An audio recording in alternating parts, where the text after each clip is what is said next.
सरस्वती ज्ञान कोश में आप सबका हार्दिक अभिनंदन है। बच्चों, आज हम महाकवि कालिदास विरचितम रघुवंश महाकाव्यम का द्वितीय सर्ग पढ़ेंगे। तो दूसरे सर्ग में जो हम पढ़ेंगे उसे तो मैं बाद में पढ़ाऊंगी, लेकिन पहले थोड़ा सा परिचय मैं आपको बता देती हूँ। हालांकि मैं इससे पहले वीडियो में रघुवंश के बारे में बता चुकी हूँ। इसमें रघुवंश मनु के जो वंशज हैं उनका वर्णन किया गया है, 29 राजाओं का, जिनमें से जो द्वितीय सर्ग है ये, इसमें दिलीप राजा, जो दिलीप हैं, सर्वश्रेष्ठ राजा हैं वो, तो उनका वर्णन है। क्योंकि जब उनके संतान नहीं होती तो वह संतान प्राप्ति के लिए अपने कुल गुरु कवि जो उनके कुल गुरु हैं वशिष्ठ, उनके पास जाते हैं और वहां उनसे पूछते हैं कि क्या किया जाए जिससे हमें संतान प्राप्ति हो। तो गुरु वशिष्ठ उन्हें उनकी आश्रम में एक नंदिनी गाय है जो कामधेनु की पुत्री है, उसकी सेवा के लिए कहते हैं कि आप उसकी सेवा करें, नंदिनी गाय की, और वो प्रसन्न होकर के आपको आशीर्वाद देगी, तो आपको संतान अवश्य ही प्राप्त होगी। तो जब वो गुरु से उसका विचार विमर्श कर ही रहे थे, उसके बाद तभी नंदिनी जो है वो वन से चर करके वापस आश्रम में आ जाती है। उस दिन उसके बाद, ये पहले का है, मैं आगे का पढ़ाना जब शुरू करूंगी उससे पहले का कुछ अंश बता रही हूँ जिससे कि आपको कहानी समझने में दिक्कत ना आए। तो वो गाय को देखते हैं और बड़े ही प्रसन्नचित्त होते हैं, और शुभ लक्षण ऐसे होते हैं, शगुन होते हैं शुभ, जिससे उन्हें आभास होता है ऋषि को कि निश्चित रूप से अब इनको संतान प्राप्ति होगी। तो उसी दिन रात्रि बीत जाने पर प्रातःकाल ही राजा दिलीप अपनी पत्नी सुदक्षिणा के साथ गाय की सेवा में लग जाते हैं, सेवा आरंभ कर देते हैं। तो हम पहले श्लोक से पढ़ना शुरू करेंगे। चलिए तो देखते हैं। अथ प्रजनानां दीपः प्रभाते जाया प्रतिग्राहित गंधमाल्यां वनाय पीत प्रतिबद्धवत्सां यशोधनो धेनुमृषेर मुमोच। अथ उसके पश्चात, किसके पश्चात, यानी गुरु की आज्ञा को प्राप्त करके और रात्रि के व्यतीत हो जाने पर, प्रातः काल होने पर, तो देखेंगे प्रभाते, प्रभात में। तो अथ का मतलब ये खाली ये नहीं है उसके बाद, किसके बाद, क्योंकि अभी हम नया प्रसंग शुरू कर रहे हैं तो हमें उससे पहले की घटना बताना अनिवार्य है, तभी उसका अर्थ पूर्ण होता है। तो ब्रैकेट में डाल करके हम अथ का अर्थ पूरा लिखेंगे कि अर्थ का मतलब क्या है, यानी उसके पश्चात, किसके पश्चात। तो उसके पश्चात, जैसा कि मैं बता चुकी हूँ, प्रभात काल होने से पहले, रात्रि के व्यतीत हो जाने पर, प्रभाते, प्रभात काल में, सुबह के समय, प्रजनानाम, ऐसे विच्छेद करेंगे तो बनेगा प्रजनानाम अधिपः, प्रजनानाम प्रजाओं के, अधिपः राजा, प्रजाओं के राजा कौन है, राजा दिलीप, जाया पत्नी के द्वारा, प्रतिग्राहित कराई हुई, ग्रहण कराई हुई, गंध माल्याम, गंध सुगंध, और माल्याम माला इत्यादि। जब हम पूजा करते हैं तो हम पूजा में सुगंधित द्रव्य इस्तेमाल करते हैं, धूप, दीप, चंदन और माला इत्यादि का इस्तेमाल करते हैं। तो उसी प्रकार गंध माल्याम से, यानी पूजन की सामग्री से प्रतिग्रहित, ग्रहण करा दिए जाने पर, और पीत प्रतिबद्ध, पीत पिए हुए, पी करके, प्रतिबद्ध बांधे हुए, वत्साम पुत्र वाली, इसे विच्छेद करेंगे नीचे, धेनुम ऋषे मुमोच का होगा धेनुम ऋषे मुमोच, विच्छेद कर देने पर, तो ऋषे ऋषि की, धेनुम धेनु को, यशोधनः यश ही है धन जिनका, यानी यश को ही सर्वश्रेष्ठ धन मानने वाले, अर्थात यशस्वी राजा ने कौन से राजा? जो प्रजननानाम दीपा बताया है, प्रजा के राजा, यश ही धन है जिनका, अर्थात यशस्वी राजा ने धेनु ऋषि की धेनु को वनाए वन के लिए मुमोच छोड़ दिया। जब हम कोई भी श्लोक पढ़ते हैं तो वह श्लोक अर्थ तो पूर्ण होता है, शब्द भी सारे होते हैं, लेकिन छंद बनाने के लिए, लय ताल के लिए शब्दों को आगे पीछे रख दिया जाता है। तो जब हम उसका सीधे सीधे अर्थ निकालते हैं तो अर्थ निकालने में दिक्कत आती है। इसलिए सबसे पहले श्लोक को हमें क्रम में लगाना होता है। क्रम में लगाने से क्या होता है, फिर हम सही से अर्थ निकाल पाते हैं। यानी एक शब्द के बाद जो दूसरा आना चाहिए, दूसरे के बाद जो तीसरा आना चाहिए, उसी तरह क्रम में लगा लेते हैं, जिसे अन्वय कहते हैं। यानी अन्वय में लगा लेने के बाद अर्थ ठीक से निकल आता है, हमें दिक्कत नहीं होती अर्थ समझने में। इसीलिए मैंने आगे पीछे से शब्द लिए हैं। इस श्लोक को एक बार फिर से देखेंगे। अथ, उसके पश्चात, यानी रात्रि के व्यतीत हो जाने पर, प्रभाते, प्रभात काल में, यशोधनो, यश ही है धन जिनका, अर्थात यशस्वी, प्रजनानामधिपः, प्रजा के राजा, अर्थात राजा दिलीप ने, जाया, जाया कहते हैं पत्नी को, पत्नी के द्वारा प्रतिग्राहित, ग्रहण कराई हुई, गंधमाल्याम, गंध सुगंधित द्रव्य और माला यानी चंदन इत्यादि और माला इत्यादि ग्रहण कराई हुई, और पीत, पी करके प्रतिबद्ध, बांधे हुए, वत्साम, पुत्र वाली, यानी जिसके दूध पीने के बाद जिसके पुत्र को बांध दिया गया है, ऐसी, ऋषे धेनुम, ऋषि की धेनुम, धेनु अर्थात गाय को, वनाए, वन के लिए, मुमोच, छोड़ दिया या खोल दिया। ये इसका शाब्दिक अर्थ है। हालांकि भावार्थ बिल्कुल सीधे साधा है कि रात्रि के बीत जाने पर, सुबह होने पर, उन यशस्वी राजा दिलीप ने अपनी पत्नी के द्वारा, जिसकी धूप दीप चंदन और माला इत्यादि से पूजा करा दी गई है, पूजा कर दी है, या उसको धूप दीप आदि ग्रहण करा दिए हैं, और जिसके पुत्र को दूध पीने के बाद बांध दिया गया है, ऐसी उन ऋषि की गाय को वन ले जाने के लिए छोड़ दिया। यानी पहले बच्चे को दूध पिलाया, उसके बाद उसकी पूजा अर्चना की महारानी सुदक्षिणा ने, फिर उसके बाद राजा ने उसको वन ले जाने के लिए, वन किस लिए? चराने के लिए। तो राजा दिलीप अब गाय की सेवा में तत्पर हो गए हैं अपनी पत्नी के साथ, और वो उसको गाय को चराने के लिए छोड़ देते हैं, क्योंकि बंधी रहती है आश्रम में गाय, और उसके बाद उसको खोल करके ले जाते हैं। तो ये आपके पहले श्लोक का अर्थ है, समझ आया होगा। आगे देखते हैं। तस्या खुर न्यास पवित्र पांशुलानाम धुरी कीर्तनिया, मार्गम मनुष्येश्वर धर्म पत्नी, सूत्रेर्वा अर्थम स्मृतिर अनुगच्छत। अब इसे भी हम पहले क्रम में लगा लेंगे, अन्वय कर लेंगे, तो सही से अर्थ निकलेगा। अब अन्वय करने के लिए मैं एक एक शब्द को क्रम वाइज बोलती जाऊंगी, जहां सटीक बैठेगा वहीं से उसे उठा लूंगी शब्द को। तो उसके बाद क्या हुआ, जब आप इसे विच्छेद करेंगे, खुरन्यास पवित्र, अब इसे करेंगे पांसुम, पवित्र जमा पांसुम, यहां से आ जाएगा, और इस यहां से विच्छेद करेंगे तो अपांसुला नाम। तो अपांसुला नाम कहते हैं पतिव्रताओं की धुरी, धुरी कहते हैं सबसे ऊपरी स्थान। तो सबसे ऊंचा या सबसे ऊपर वाला स्थान कहाँ? पतिव्रताओं में, जो कीर्तन करने योग्य है, गणना करने योग्य है। यानी पतिव्रताओं की धुरी है जो, यानी पतिव्रताओं में जो अग्रगण्य है, ऐसी अग्रगण्य माने जाने वाली मनुष्येश्वर धर्म पत्नी, मनुष्येश्वर, मनुष्य के जो ईश्वर स्वामी हैं, मनुष्यों के स्वामी कौन है? राजा दिलीप। तो राजा दिलीप की धर्म पत्नी जिनका नाम है सुदक्षिणा, इस श्लोक में उनका नाम नहीं बताया गया है। तो मनुष्येश्वर धर्म पत्नी यानी राजा की धर्म पत्नी सुदक्षिणा ने क्या किया?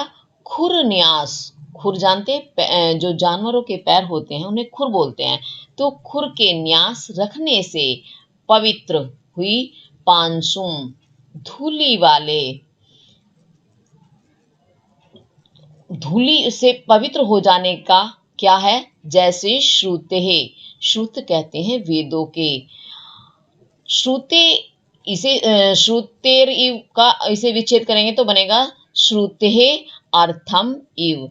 तो श्रुते वेदों के अर्थम, अर्थ पर, स्मृति, स्मृतियां जो इव समान, अनुगच्छत, अनुगच्छत, अनु यानी पीछे पीछे, अवगच्छत चली, तस्याः उसके, उसके यानी नंदिनी गाय के। अब इसका मैंने शाब्दिक अर्थ बताया है, पहले आप इसका एक बार भावार्थ समझ लीजिए, इसकी व्याख्या समझ लीजिए, फिर उसके बाद मैं इसको एक बार फिर से बताऊंगी जिससे कि आप इसको सही से समझ सकें। तो यहाँ क्या बताया है कि कवि ने कि तस्या उसके, उसके यानी नंदिनी गाय के।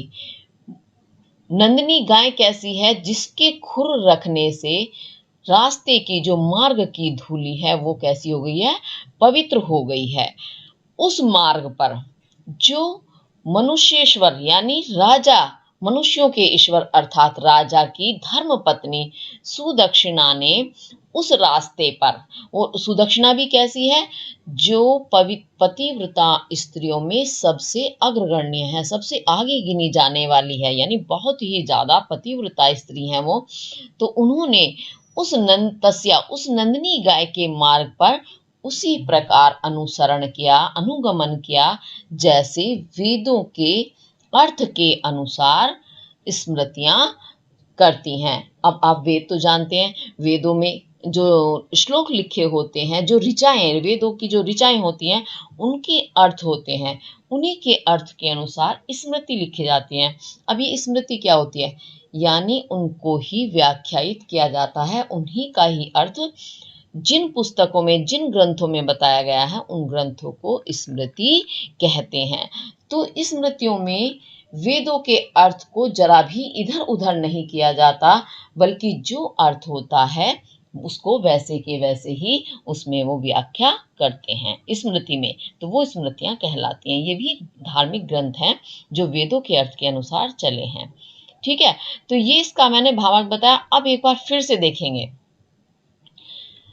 पांशुलानाम धुरी, पतिव्रताओं की अग्रगण्या कीर्तनिया, गिनी जाने वाली, पतिव्रताओं में सबसे अग्रणी गिनी जाने वाली या मानी जाने वाली मनुष्येश्वर धर्म पत्नी, राजा की जो धर्म पत्नी सुदक्षिणा ने खुर न्यास, खुरों के न्यास रखने से पवित्र पांशुम, पवित्र धूली वाले, तस्याः उसका, उसके मार्गम मार्गा, अनवगच्छत अनुसरण किया, कैसे किया, श्रुते अर्थम वेदों के अर्थ के अनुसार, स्मृतिर एव स्मृति के समान, जैसे वेदों के अर्थ के पीछे पीछे स्मृति चलती है, वैसे ही उस गाय के मार्ग में पीछे पीछे, उस गाय के पीछे सुदक्षिणा चली। ये इसका अर्थ है, यानी उन्होंने मार्ग को जरा भी नहीं छोड़ा, जहां से गाय, जिस स्थान से गाय चल रही थी बिल्कुल उसी के पीछे पीछे सुदक्षिणा चल रही थी। कहने का तात्पर्य यह है। तो ये आपको समझ आ गया होगा। अब आगे चलते हैं। निवर्त्य राजा दयिताम दयालु, दयालुस्ताम सोरभेम सुरभिर्यशोभिः, पयोधरीभूत चतुः समुद्राम, जुगोप गो रूप धाराम एव उर्वीम। और राजान कैसे हैं, दयालु, ये दयालुस्ताम लिखा है, इसे विच्छेद करेंगे तो हो जाएगा दयालु और ताम। तो दयालु जो बहुत ही दयावान है, ऐसे राजा ने दयिताम पत्नी, दयिता पत्नी को बोलते हैं, दयिताम पत्नी को, ताम उस, उस पत्नी को, जो पत्नी गाय के पीछे पीछे चल रही थी। कैसे चल रही थी? जैसे वेदों के पीछे स्मृतियां चलती हैं। तो अपनी ताम दयिताम उस पत्नी को निवृत्त्या लौटा करके, और यशोभी सुरभि, यशोभी यश से, सुरभि सुंदर शरीर वाले राजा हैं वो। कैसे? जिनका यश के कारण शरीर सुंदर है, अर्थात वो उन्होंने ऐसे काम किए हैं कि चारों तरफ उनका यश फैला हुआ है, और यशस्वी शरीर जो बहुत ही सुंदर माना जाता है।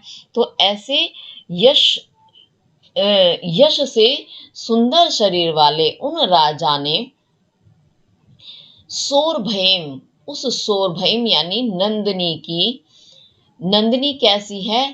पयोधरी ही, पयोधर कहते हैं समुद्र को। तो पयोधरी, पय दूध को भी कहते हैं, धरी धारण करने वाली। कैसे? पयोधरी भूत चतुः समुद्राम, चतुः चार समुद्राम, समुद्रों को पयोधरी भूत दूध के रूप में या स्तन के रूप में धारण करने वाली। और कैसी है? गो रूप धराम, गो के रूप को धराम धारण किए हुए, उर्विम इव, उर्वी के इव समान, उर्वी कहते पृथ्वी, तो उर्विम पृथ्वी के इव समान जुगोप रक्षा की। ये इसका शाब्दिक अर्थ है। हो सकता है आपको शाब्दिक अर्थ से सारा भावार्थ समझ में ना आए, एक बार मैं इसको अपने शब्दों में समझा देती हूँ।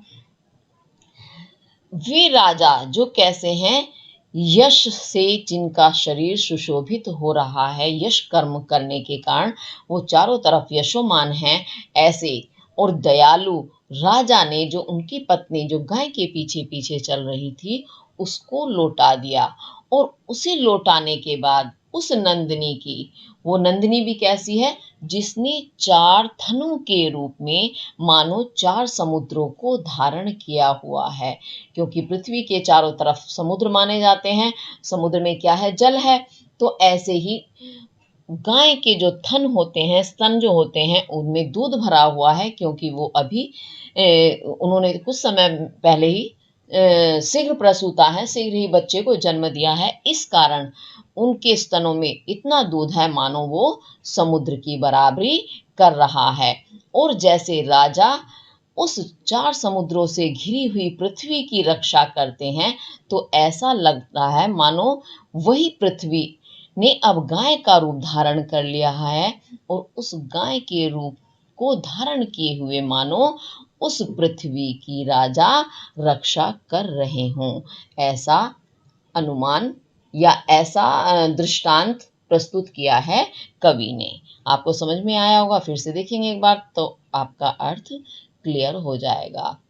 तो सुरभि यशोभि, यश से सुंदर शरीर वाले दयालु दयावान राजा ने दयिताम निवृत्त्य, ताम उस दयिताम पत्नी को निवृत्त्य लौटा करके, पयोधरी भूत स्तन के रूप में, चतुर समुद्राम चार समुद्रों को धारण किए हुए, गो रूप धराम गाय का रूप धारण किए हुए, उर्विम एव पृथ्वी के समान जुगोप रक्षा की। क्योंकि राजा का कर्तव्य होता है, जब वो राजा बन गए हैं, कि जिस भी स्थान के वो राजा हैं उस पृथ्वी की वो रक्षा करें। ऐसे ही राजा ने पृथ्वी के समान ही उस गाय की रक्षा की। तो इस तरह से ये आपका अर्थ पूरा हुआ। अगर किसी वजह से आपको लगता है अर्थ समझ नहीं आया, तो आप कमेंट करके पूछ सकते हैं। अब आगे देखते हैं।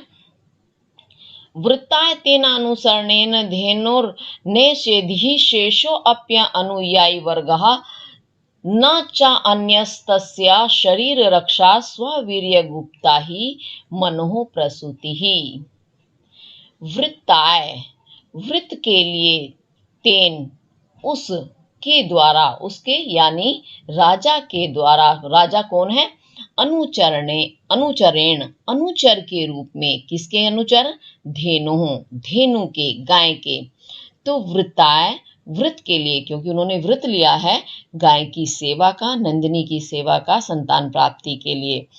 तो तेन अनुचरेण उस अनुचरणे जो धेनु के गाय के उस अनुचर ने शेषो अपि, इसे विच्छेद करेंगे शब्द को तो शेषो अपि अनुयायी वर्गः हो जाएगा।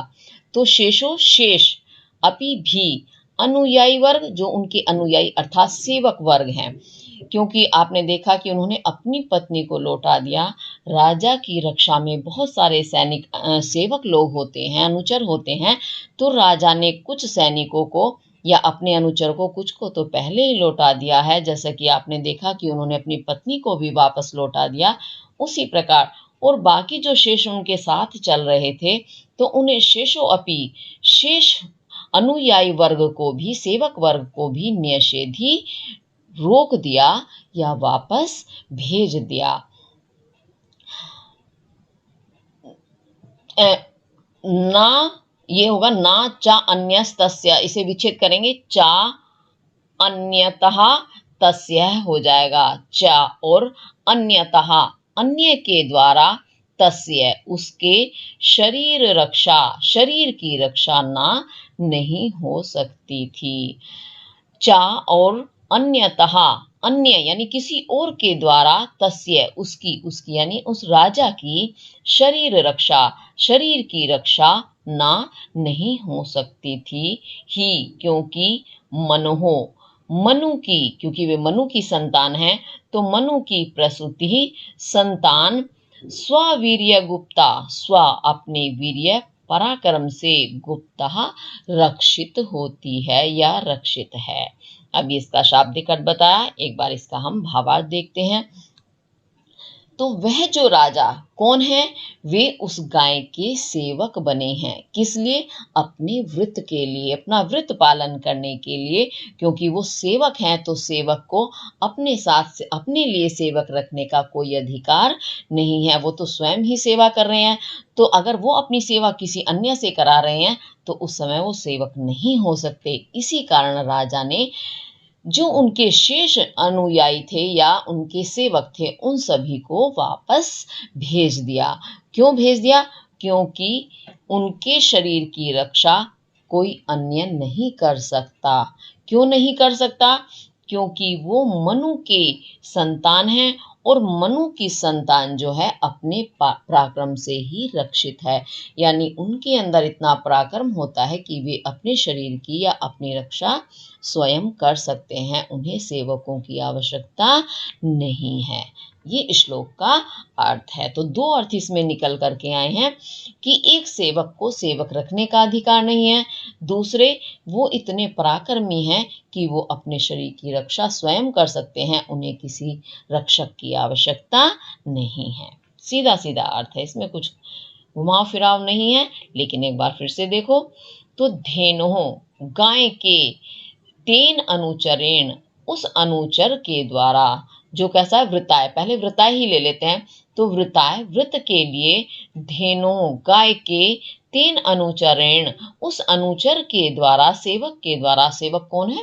राजा दिलीप, तो उस राजा दिलीप के द्वारा, शेषो अप्यनुयायी वर्गः अपने शेष जो साथ उनके चल रहे थे, उन शेष सेवक वर्ग को भी निषेधी वापस कर दिया गया या लौटा दिया गया।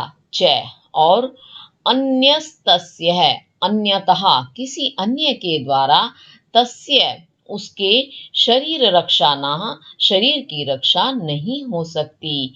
ही क्योंकि मनु प्रसूति ही, मनु की संतान, स्ववीर्य गुप्ता, स्व अपने वीर्य पराक्रम से, गुप्ता रक्षित है। यानी उनके अंदर इतनी ताकत है कि वो अपने शरीर की रक्षा स्वयं कर सके। ये इसका भावार्थ है। आपको समझ में आया होगा, अच्छे से समझेंगे और करेंगे। अब आगे देखते हैं।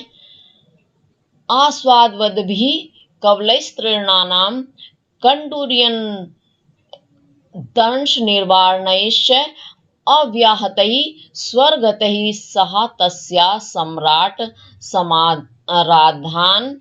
समाराधान तत्परो अभूत। अब इसमें देखेंगे राजा ने किस प्रकार गाय की मार्ग में सेवा की वन में। तो सबसे पहले उन्होंने क्या किया?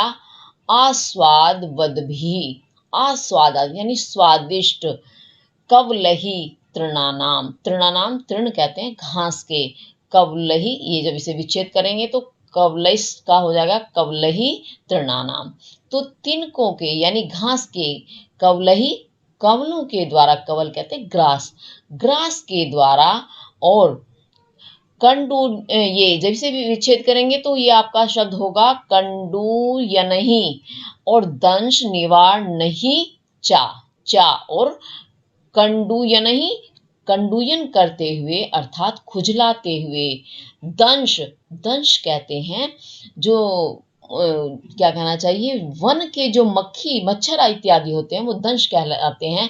तो दंश को या मक्खियों को निवार नहीं चय, निवारण करते हुए, रोकते हुए, और अव्याहतई, अव्याहत यानी बिना व्यवधान के, व्यवधान रहित, स्वहि गतहि, स्वैर गतहि लिखा है, इसे विच्छेद करेंगे तो हो जाएगा स्वहि गतहि, स्वहि यानी अपनी, गतहि गति से, सहा उसने, तस्या उसकी, उसकी यानी उस गाय की, सम्राट राजा, सह सम्राट वह राजा, समाराधन समाराधना करने में, सेवा करने में, तत्परो अभूत तत्पर हुआ या तत्पर हो गए, तत्पर होना यानी तैयार हो गए, लग गए बिल्कुल सेवा करने में। एक बार फिर से इसका भावार्थ देखते हैं। राजा ने क्या किया, जो घास थी हरी हरी ताजी ताजी और कैसी थी, स्वादिष्ट थी, तो स्वादिष्ट हरी घास के ग्रास को खिलाया, नर्म नर्म अच्छी अच्छी घास जो गाय को खिलाई, और उसको खुजलाते रहे वो ऊपर से, और जो मच्छर या मक्खी थे वन के उनको वो निवारण करते रहे, रोकते रहे, और अव्यवहत यानी बिना किसी व्यवधान के, बिना किसी रुकावट के, स्वगत ही वह गाय अपनी गति से चलती रही। ये नहीं है कि उन्होंने रोका इधर चलो उधर, नहीं, जिधर गाय की इच्छा हुई वह उसी दिशा में मुड़ जाती थी, उधर की तरफ ही चल देती थी। इस प्रकार वह राजा उस गाय की समाराधन करने में यानी आराधना करने में, सेवा करने में तत्परो अभूत तत्पर हुए लग गए। अब समझ में आया होगा, एक बार फिर से देखते हैं। तो आस्वाद भी स्वादिष्ट तृणानाम कवलही, घास के कवलों के द्वारा, घास के ग्रास के द्वारा, कंडूयन ही कंडूयन करते हुए, खुजलाते हुए, दंश निवार नहीं चा और दंशों को या मक्खियों को रोकते हुए, अव्यवहत ही बिना व्यवधान के, स्वैर्गत ही अपनी गति से, तस्याहा उसकी, उस नंदिनी की, सहा सम्राटहा वह सम्राट वह राजा, समाराधन समाराधना करने में, सेवा करने में, तत्परो अभूत तत्पर हुए। ठीक है, ये इसका आपको अर्थ समझ में आया होगा। अब अगर किसी वजह से नहीं आया है तो आप कमेंट करें और मुझसे पूछें। फिर आगे देखते हैं। स्थितः स्थिताम उच्चलितः प्रायताम निषेधमुषिम आसन बद्ध धीरः जलाभिलाषी जलम आददाम छायेव ताम भूपतिर अनुगच्छत। स्थितः स्थित हो जाने पर, स्थिताम स्थित हो जाते थे यानी खड़े होने पर खड़े हो जाते थे, उच्चलितः और गाय के चलने पर, प्रायताम चलने लगता था या लगते थे। राजा हैं सम्मान के साथ, हालांकि एक वचन है और एक वचन के ही शब्दों का प्रयोग हुआ है, लेकिन सम्मान में हम चलने लगते थे बोलेंगे।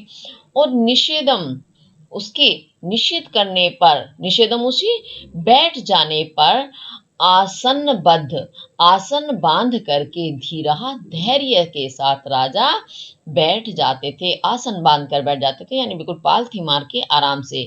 तो निषेधमुषी उसके बैठ जाने पर, आसन बंध धीरहा धैर्य के साथ आसन बांध कर बैठ जाते थे, और जलम आदानाम उसके जलम जल आदानाम लेने पर यानी जल पीने पर, जलाभिलाषी जल की अभिलाषा या इच्छा करते थे, ताम उसकी, भूपतिर ये लिखा है भूपतिर अनुगच्छत, इसे विच्छेद करेंगे तो भूपति अनु अ- अनुगच्छत हो जाएगा।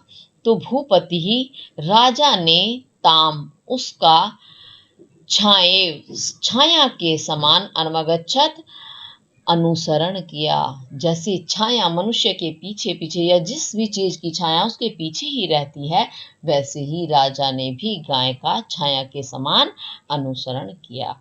एक बार शाब्दिक अर्थ देख लीजिएगा। तो स्थित हो जाने पर अर्थात रुक जाने पर, किसके? गाय के रुक जाने पर स्थिताम राजा स्थित हो जाते थे। उच्चलितः और गाय के चल देने पर प्रायताम राजा चलने लगते थे। और निषेधुषिम उसके बैठ जाने पर आसन बांध करके यानी पालथी मार के धैर्य से बैठ जाते थे, शांति से।